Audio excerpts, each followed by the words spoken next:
नमस्कार विद्यार्थियों।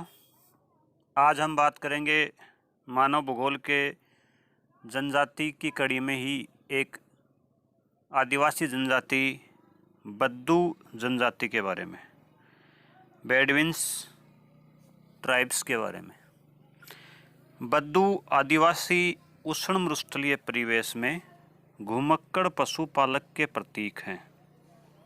इस खानाबदोश जनजाति की जीवन पद्धति परंपरागत विश्वासों और व्यवसायों पर आधारित है।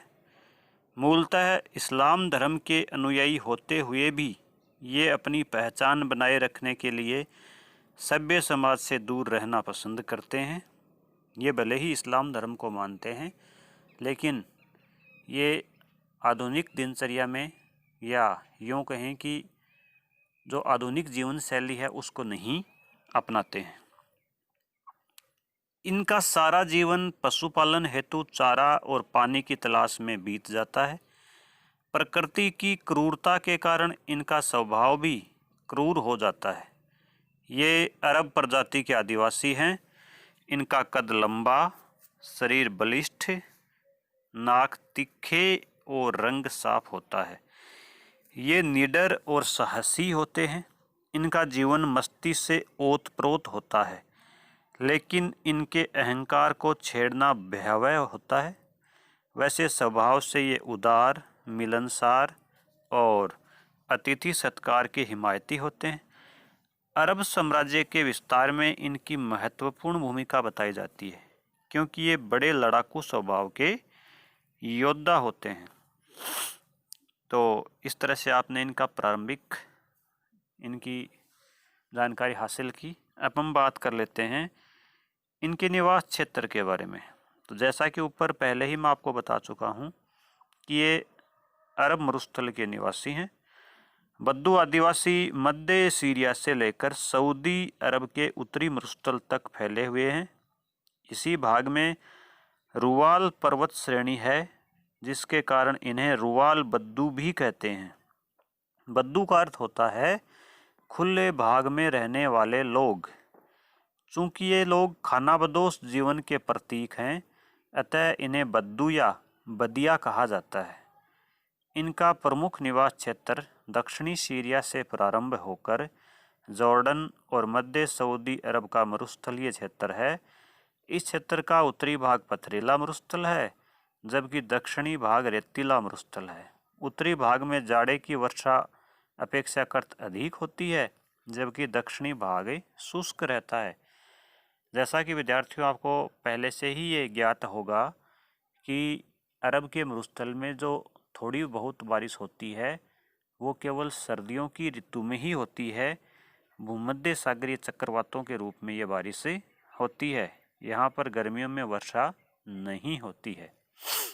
तो यही बात अभी मैंने बताई कि यहाँ पर जाड़े की ऋतु में वर्षा होती है।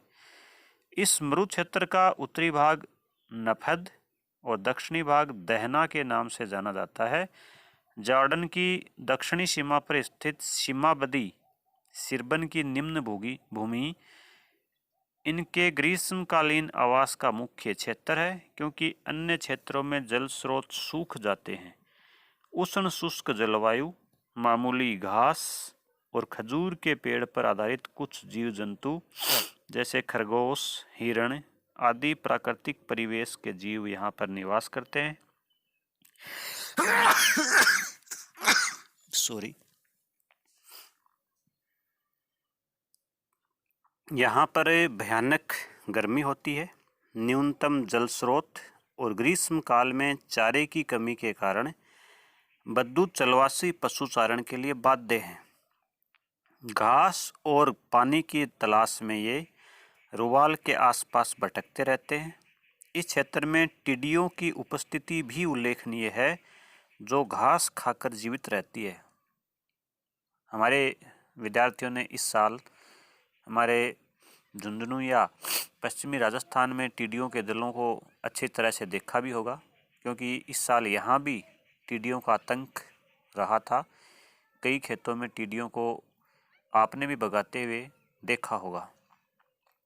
स्वभावतः इनकी बात बद्दुओं की करें तो स्वभावतः इनके वृहद स्तर पर घास खा जाने के कारण पशुओं को चारे की कमी हो जाती है। अब हम बात करते हैं बद्दू जनजाति के निवास पद्धति और आर्थिक तंत्र के बारे में। बद्दू लोगों की जीवन पद्धति पशुपालन पर आधारित है। इनके पालतू पशुओं में ऊंट प्रधान है। चूँकि ये रेगिस्तानी क्षेत्र की जनजाति है और यहाँ पर हमारे राजस्थान की तरह ही ऊंट प्रमुख रूप से पाला जाता है। अन्य पशुओं में भेड़, बकरियाँ, घोड़े और खच्चर हैं। ऊंट पालने के लिए यहाँ के परिवेश अनुकूल है। अधिकांश ऊंट पालने वाले को निम्न स्तर का समझा जाता है। स्पष्ट है ऊंट पालन यहाँ पर जो ऊंट पालना होता है उसको उच्च स्तर का समझा जाता है। स्पष्ट है ऊंट पालन गौरव का प्रतीक है। अच्छे चरागाहों पर उच्च वर्ग का अधिकार होता है। कभी कभी घास के मैदानों के लिए भयंकर लड़ाइयाँ भी हो जाती हैं। ऊंट रेगिस्तानी जीवन का जानवर है क्योंकि जल और चारा दोनों इसके लिए अनुकूल होते हैं। जैसा कि आपको पता ही है कि ऊंट एक बार पानी पीकर कई दिनों तक बिना पानी पिए भी काम चला लेता है। इसीलिए इसे रेगिस्तान का जहाज भी कहा जाता है क्योंकि ये धूल की आंधी और बालू के टिल्लों को आसानी से पार कर लेता है। आपने ऊंट के पैर देखे होंगे नीचे से कितने चौड़े होते हैं, जो रेगिस्तानी मिट्टी अर्थात बलुई मिट्टी में धंसते नहीं हैं। ऊँटनी का दूध, खाल, बाल और मांस बद्दुओं के जीवन के आधार हैं। भेड़ बकरियों से दूध, बाल, मांस और चमड़े की प्राप्ति होती है। बद्दू अपने पशुओं को ऊंट तथा घोड़े पर चढ़कर चराते हैं। पशुओं के लिए चारे और पीने की पानी की तलाश में इन्हें मौसमी स्थानांतरण करना पड़ता है। जाड़े की वर्षा के बाद जब घास और पानी विस्तृत क्षेत्रों पर उपलब्ध हो जाता है तो वे इधर उधर फैल जाते हैं। इस समय ये दक्षिण की ओर प्रवास करते हैं। ग्रीष्म ऋतु के आते ही जब घासें सूखने लगती हैं तो उत्तर की ओर इनका मौसमी प्रवास होता है। वर्षा काल में ये जी भरकर पानी पीते हैं क्योंकि ग्रीष्म काल में खारा पानी पीते पीते ये ऊब जाते हैं। शरद काल इनका आराम और उत्सव का काल होता है। इनके अधिकांश उत्सव इसी काल में संपन्न होते हैं। इस प्रकार बद्दुओं का अर्थतंत्र पूर्णतः पशुपालन पर आधारित है। पशुओं से प्राप्त उत्पादन के बदले ये अन्य लोगों से कपड़ा, अनाज आदि प्राप्त करते हैं। इनमें से कुछ लोग वादियों में कृषि कार्य भी करने लगे हैं, लेकिन इनका मन उसमें रम नहीं पाता है क्योंकि ये स्वभाव से ही घुमक्कड़ स्वभाव के प्राणी होते हैं। बद्दू जनजाति की बात हम कर रहे हैं। अब हम बात करते हैं बद्दुओं की भोजन सामग्री के बारे में। दूध, दही, पनीर, मक्खन तथा विनिमय से प्राप्त मोटे अनाज इनके भोजन के प्रमुख तत्व होते हैं। इनके अतिरिक्त ये खजूर, गुड़ और सूखे फल, ड्राई फ्रूट्स जिसको हम कहते हैं, भी खाते हैं। लेकिन किसी पशु के मर जाने पर उनका मांस ये तुरंत खा जाते हैं। कहवा के ये विशेष शौकीन होते हैं। किसी से मित्रता का प्रारंभ कहवा पेय से शुरू करते हैं। अपने मेहमानों को ये कहवा जरूर पिलाते हैं जो इनके आदर का प्रतीक होता है। चूँकि इस क्षेत्र में टिड्डियाँ खूब होती हैं अतः इनको पकड़कर ये सुखा लेते हैं और तलकर बड़े चाव से खाते हैं। कंदमूल की जड़ों को पीसकर ये दूध में मिलाकर पीते हैं। खजूर को अनेक प्रकार से खाते हैं। अब हम बात करते हैं इनके वस्त्र और आभूषणों की। बद्दू जनजाति चूँकि उष्ण मरुस्थलीय जलवायु के कारण ये पजामा और लंबा कुर्ता पहनते हैं। पुरुष भेड़ की खाल का कोट और जैकेट पहनते हैं। सिर पर टोपी या पगड़ी बांधते हैं। पैरों में चमड़े का जूता पहनते हैं, लेकिन अधिकांश समय नंगे रहते हैं। एक विशेष प्रकार की चादर जिसमें अस्त्र शस्त्र के लिए थैले बने होते हैं वीर पुरुष ओढ़ते हैं। इनके वस्त्र मौसमी परिवर्तनों के अनुकूल होते हैं, जैसे दिन में कड़ाके की धूप, रात में ठंड और गर्मियों में जब तब धूल की आंधियों के झोंके यहाँ पर आते रहते हैं। अब हम बात करते हैं इनकी घर और बस्तियों के बारे में। घुमक्कड़ी जीवन पद्धति के कारण खाल से बने तंबू इनके आवास होते हैं।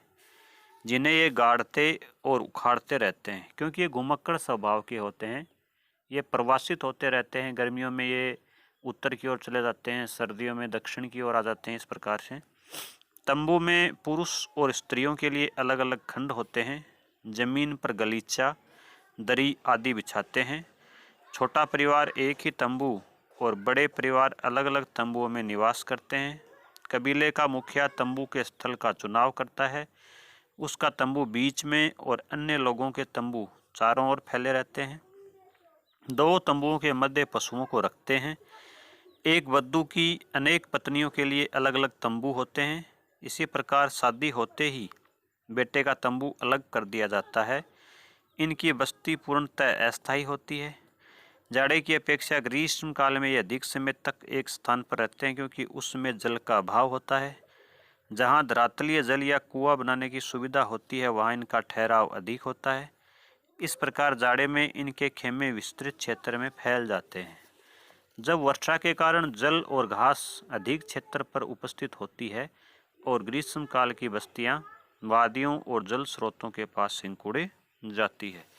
तो इस तरह से हमने देखा कि बद्दू जनजाति जो है वो किस प्रकार से अपने घर और बस्तियां बना करके अपना निवास घुमक्कड़ी जीवन पद्धति के द्वारा करती है। अब हम बात करते हैं इनके उपकरण और अस्त्र शस्त्रों के बारे में। हल्के धातु के बर्तन, तलवार, बंदूक और भाले इनके प्रमुख उपकरण और अस्त्र शस्त्र हैं। ये चमड़े का थैला, धातु के बर्तन आदि भी अपने पास रखते हैं। ये कुओं से पानी निकालने के लिए ऊंट के गर्दन में रस्सी बांधकर खिंचवाते हैं, अर्थात ऊंटों के द्वारा ये कुओं से पानी निकालते खींचते हैं। खच्चरों तथा ऊंट का प्रयोग सामान ढोने के लिए जब ये घुमक्कड़ी स्वभाव के होने के कारण एक स्थान से दूसरे स्थान पर जाते हैं, तो खच्चरों और ऊंटों की पीठ पर सामान लाद करके ले जाते हैं। अब हम बात करते हैं इनके सामाजिक संगठनों के बारे में। बद्दू जनजाति के रुबाल बद्दू 5 प्रमुख एवं अनेक उपवर्गों में विभक्त हैं। यह पितृ प्रधान अर्थात पिता प्रधान समाज होता है। पिता घर का मुखिया और परिवार का नियंत्रण करने वाला होता है। एक साथ 3-4 पीढ़ियों के सदस्य निवास करते हैं। पिता की मृत्यु के बाद विवाहित पुत्र अपना अलग परिवार बना लेता है। एक रक्त समूह को समूलाह कहा जाता है। एक साथ अनेक समूलाह के लोग घूमते हैं। इनके सामूहिक संघ को अनेजिया कहा जाता है। यह बद्दुओं का महासंघ है। वर्ग का मुखिया हर प्रकार की सुविधा असुविधा के लिए जिम्मेदार होता है। वह झगड़े का निपटारा करता है और गरीब लोगों की मदद भी करता है। बद्दू एक साथ 4 विवाह कर सकते हैं। अपनी सगी बहन को छोड़कर यह किसी से भी शादी करने के लिए स्वतंत्र होते हैं। चचेरी बहन से शादी सर्वोत्तम मानी जाती है। इनमें दास प्रथा भी होती है। दास इनकी सेवा के लिए उत्तरदायी होते हैं। इनके अनेक उपवर्ग अलग अलग काम करते हैं, जैसे लोहार, धावक, तंबू बनाने वाले तंबूकार आदि। बद्दू युद्ध प्रिय होते हैं, अर्थात ये युद्ध आसानी से करना पसंद करते हैं। युद्ध के लिए इनका कौशल और वीरता अरब देशों में विख्यात है। ये अपने दुश्मन से बदला लेने के लिए पीढ़ी दर पीढ़ी दुश्मनी निभाते चले जाते हैं, लेकिन शरणागत की रक्षा के लिए ये सब कुछ कर सकते हैं। सरकारी सुधारों के फलस्वरूप अब इनके जीवन में बदलाव आ रहे हैं। कुछ बद्दू नौकरी करने लगे हैं और कुछ कृषि कार्य में निपुण प्रतीत होने लगे हैं। तो इस प्रकार से विद्यार्थियों, आज हमने अरब मरुस्थल की एक जनजाति बद्दू जनजाति के बारे में अध्ययन किया। उम्मीद कर रहा हूँ कि मेरे द्वारा बनाए गए YouTube के इन वीडियो के द्वारा आप अच्छे से अध्ययन घर बैठे ही कर रहे होंगे। जैसा कि आप जानते हैं, इसमें पूरे विश्व पर एक महामारी छा रही है। कोविड-19 कोरोना संकट आ रहा है। सरकार की गाइडलाइन के अनुसार 31 अक्टूबर तक स्कूल और कॉलेज नहीं खोलने का फैसला लिया गया है। तो हमारे वीडियो आते रहेंगे, आप इन वीडियो को लगातार देखें और अपने घर बैठे ही गृह कार्य करते रहें। आप अच्छे से पढ़ें। आपको बहुत बहुत धन्यवाद।